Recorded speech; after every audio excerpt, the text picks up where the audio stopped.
Quand on grandit dans une famille d'explorateurs, on croit que tout le monde est explorateur, on croit que tout le monde aime l'inconnu, la découverte. Et peu à peu, j'ai vu que ce n'était pas le cas. J'ai vu que tellement de gens sont attachés à leur zone de confort, à leurs certitudes, à leurs habitudes, à leurs préjugés. Et j'étais très déçu de voir que le monde, en fait, c'était pas tellement un monde d'exploration, c'était beaucoup un monde de gens qui sont très, très angoissés dès qu'il s'agit d'entrer dans quelque chose de nouveau.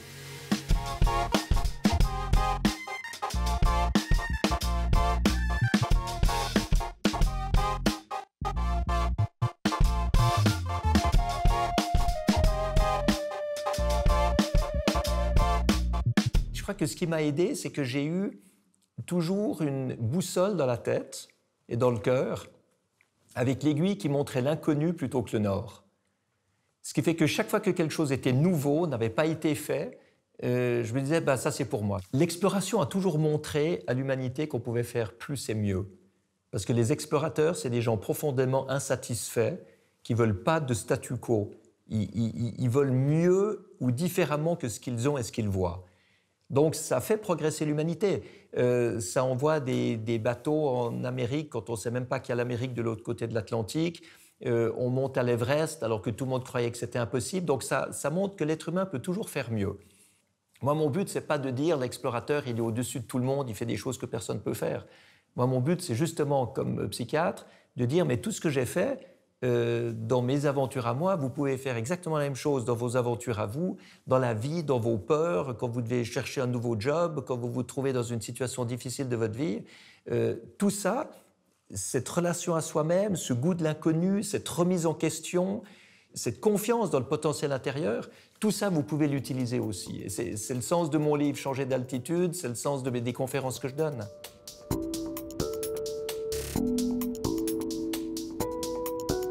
Alors, j'ai eu des tas de déclics dans ma vie qui étaient des moments de choix. Je pouvais dire oui ou je pouvais dire non. Et je crois que le destin est très dichotomique. On a des moments qui se présentent et c'est à nous de dire oui ou de dire non. J'étais médecin, psychiatre, je faisais de l'aile delta acrobatique, je faisais de l'ULM. Enfin, je me disais, OK, ça c'est ma vie. Et puis, on m'a proposé de partir comme copilote pour une course transatlantique en ballon, alors que je n'étais pas pilote de ballon. Et c'est vrai que là, j'aurais pu dire non. Mais évidemment, j'ai dit oui. Je me suis formé au pilotage ballon et on a gagné cette course. Notre ballon est arrivé le premier en Europe en partant des États-Unis, 5 jours, 5 nuits de vol sur l'Atlantique. Et je me suis dit, c'est fantastique, ça c'est vraiment une dimension de plus par rapport à ce que je fais d'habitude. Donc c'est vrai qu'il y a toujours ces bifurcations et ma vie serait complètement différente aujourd'hui si j'avais dit oui au lieu de dire non ou non au lieu de dire oui. Je ne sais pas, ça aurait peut-être été beaucoup mieux que ce que j'ai maintenant, je ne sais pas. Mais en tout cas, je suis content de ce que j'ai choisi jusqu'à maintenant. Et le ballon, ça a été un déclencheur très, très différent. Parce qu'en ballon, vous n'êtes pas face au vent en train de vous battre contre les turbulences, vous êtes avec le vent et vous êtes prisonnier du vent emmené vers l'inconnu. Et votre seule possibilité de vous diriger, c'est de lâcher du lest pour changer d'altitude et trouver d'autres courants qui vont dans d'autres directions. Et c'est là que j'ai compris qu'en fait, dans la vie, quand on n'arrive pas à tout contrôler, comme dans le vol acrobatique en delta ou à certains moments de sa vie où on a effectivement la maîtrise sur les événements, quand on ne peut pas le faire, quand on est dans des situations qui échappent à notre contrôle, on est comme dans le ballon. On est poussé vers l'inconnu, on ne peut rien faire du tout, si ce n'est changer d'altitude en lâchant du lest. Et ça, c'est devenu une autre philosophie où je suis devenu le météorologue de mes patients plutôt que le pilote des thérapies de mes patients. Le météorologue du patient, c'est quoi? C'est de montrer qu'en lâchant des vieilles certitudes, des croyances, en se remettant en question, donc en lâchant le lest de ses habitudes, on peut capter d'autres influences, d'autres manières de faire, d'autres manières de penser, et la vie va prendre une autre direction. Et cette notion-là, elle est devenue très très forte chez moi, parce qu'à chaque moment de ma vie, je me demande toujours ce que je pourrais penser d'autre ou ce que je pourrais faire d'autre que ce que j'ai appris à faire. Et ça devient une gymnastique de l'esprit où chaque fois que je dois décider quelque chose ou répondre quelque chose, je me dis « Ok, normalement, je ferais ça ou je dirais ça.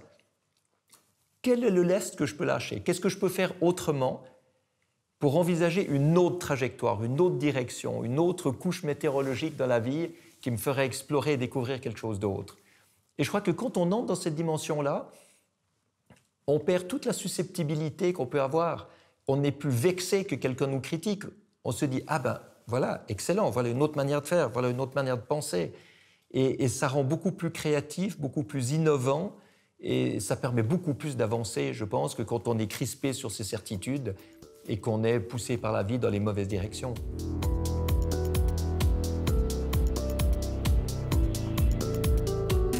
Alors j'ai compris très vite que l'impossible ne se situe pas dans la réalité, il se situe dans notre manière de penser. Il y a des gens qui croient que tout est impossible parce qu'ils n'arrivent pas à s'imaginer autrement. Alors qu'il y a d'autres gens pour qui l'impossible va de toute façon devenir possible parce qu'ils vont se mettre à y travailler, ils vont s'entraîner, ils vont réaliser leurs rêves. Et les astronautes américains que je rencontrais dans les années 60, c'était pas des super-héros, c'était des super passionnés. C'était des gens qui prenaient le temps de me parler quand j'avais 10 ou 11 ans et m'expliquer ce qu'ils faisaient, pourquoi ils le faisaient. Et ça montrait qu'avec beaucoup de persévérance, avec beaucoup de travail et avec beaucoup de passion, on pouvait faire des choses a priori impossibles, comme aller dans l'espace. À l'époque, c'était complètement révolutionnaire. Maintenant, il y a 5 ou 600 personnes qui ont été dans l'espace, mais à l'époque, il y en avait une dizaine, une quinzaine.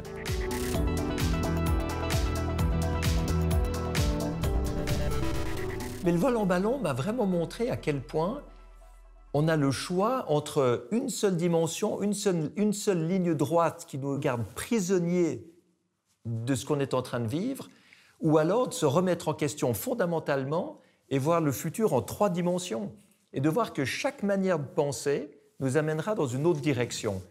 Et ça, c'est une liberté fantastique, parce que tout à coup, vous êtes libre de tout penser. Vous avez tous les choix devant vous. Alors ensuite, il faut essayer de faire les bons choix, et parfois, on ne les fait pas. Donc ça, c'est aussi l'aventure, c'est d'arriver à faire les bons choix de manière de penser, de manière d'agir, pour que la vie nous amène dans la direction qui est la meilleure pour nous et pour les autres. La crise, c'est un problème qu'on refuse. Quand on se cristallise sur une situation et qu'on ne veut pas la changer, ça devient une crise. Maintenant, si on accepte le problème et qu'on accepte de changer nous-mêmes face à ce problème, ça devient une aventure. Donc en fait, on a le choix à chaque moment de notre vie. On se met en crise ou on se met dans l'aventure. Et ce qui est plus important, je pense, que le courage, c'est la confiance. Et ça, j'ai éprouvé ça souvent avec le ballon ou avec Solar Impulse, d'être au milieu d'un océan et de me sentir, au milieu de la nuit, en pilotant tout seul, de me sentir bien mieux que dans n'importe quel autre moment de ma vie. Et je me suis au début demandé pourquoi. Pourquoi je me sens mieux? Tout le monde aurait peur. Tout le monde me dira « mais t'es fou avec ce que tu fais ». Et moi, je me sentais tellement mieux que dans n'importe quel autre moment de ma vie. Et je crois que c'est simplement que quand on est coupé de tout ce qu'on a appris à faire, qu'on est en dehors de sa zone de confort, qu'il y a vraiment une rupture comme ça, eh ben, on peut être soi-même et plus l'être préconditionné et automatisé qu'on est d'habitude. Et tout à coup, on est obligé par la situation, aller explorer son monde intérieur et aller trouver toutes les ressources et tout le potentiel qu'il faut à l'intérieur de soi. Et quand on trouve à l'intérieur de soi tout ce qu'il faut pour avancer, ça donne confiance. C'est ça la confiance, c'est de voir qu'on a assez de ressources et de potentiel en soi pour pouvoir réussir, pour pouvoir avancer ou pour pouvoir faire face à tous les problèmes ou à toutes les difficultés qui se présentent. Traverser une turbulence, c'est jamais drôle. Mais si la turbulence est là, vous ne pouvez pas l'enlever. Et l'accepter, ça veut dire vous adapter vous, puisque vous ne pouvez pas adapter le monde, vous pouvez pas changer le monde extérieur, donc vous devez vous changer vous-même. Et à partir de là, vous changez vous-même, c'est lâcher des vieilles habitudes, des vieilles manières de faire, des vieilles croyances, changer d'altitude, autre manière de penser, autre manière de comprendre la situation, le monde, les autres, vous-même, et puis prendre d'autres trajectoires. Et ce qu'on voit, c'est que toutes ces turbulences de la vie, elles ne sont pas forcément là pour nous détruire. Elles sont là pour nous forcer à lâcher du lest et à changer d'altitude et à évoluer. Finalement, c'est ça l'évolution. Moi, je pense qu'on n'évoluerait pas beaucoup si on n'était pas obligé d'évoluer, si on n'avait pas de problèmes, si on n'avait pas de difficultés. S'il n'y avait aucune crise dans l'existence, on n'évoluerait pas. On resterait complètement stationnaire. Parfois, j'arrive tout seul à trouver d'autres manières de faire et de penser. Je me remets en question, je me dis, jusqu'à maintenant, j'ai fait comme ça, comment je pourrais faire autrement? Ou bien les autres font comme ça ne marche pas, qu'est-ce que je pourrais faire d'autre? Et puis je demande toujours aux gens autour de moi de me remettre en question. Mes enfants, ma femme, mon équipe, mes amis, ils savent qu'ils ont toujours le droit de me critiquer. Ils ont toujours le droit de me suggérer de faire autre chose. En fin de compte, c'est moi qui décide. Mais j'aime avoir tous les inputs possibles, avoir tous les choix possibles, avoir le futur en 3 dimensions. Puis je me dis, ben voilà, je pense comme ça donne ça. Je pense autrement, je vais là. Alors comment est-ce que je fais pour me diriger dans cette incertitude et cette imprédictibilité du futur? Alors c'est parfois difficile, mais c'est toujours intéressant, puis c'est même parfois passionnant.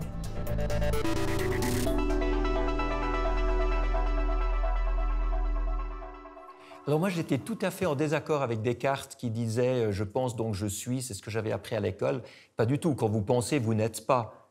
Quand vous pensez, vous êtes projeté dans le passé, vous êtes déprimé à cause de tout ce que vous avez fait ou pas fait, ou vous vous projetez dans le futur et vous êtes angoissé parce que vous ne savez pas ce qui va se passer, mais ce n'est pas le présent.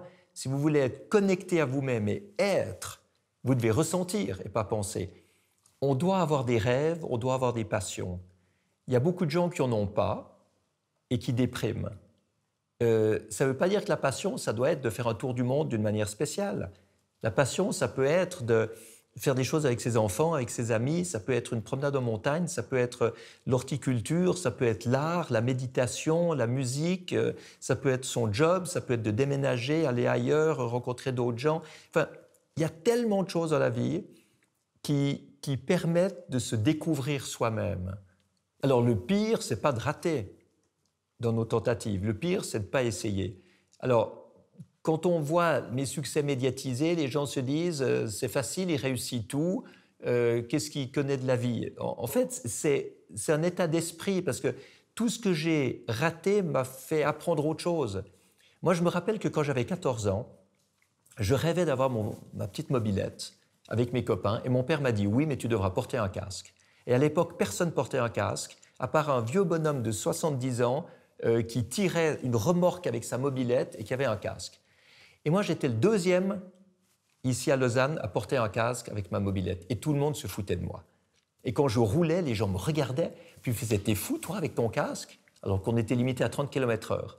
Mais quand tout le monde se moque de vous, en tant qu'enfant, ça vous apprend à ne plus être vraiment sensible à ce que les autres vont vous dire.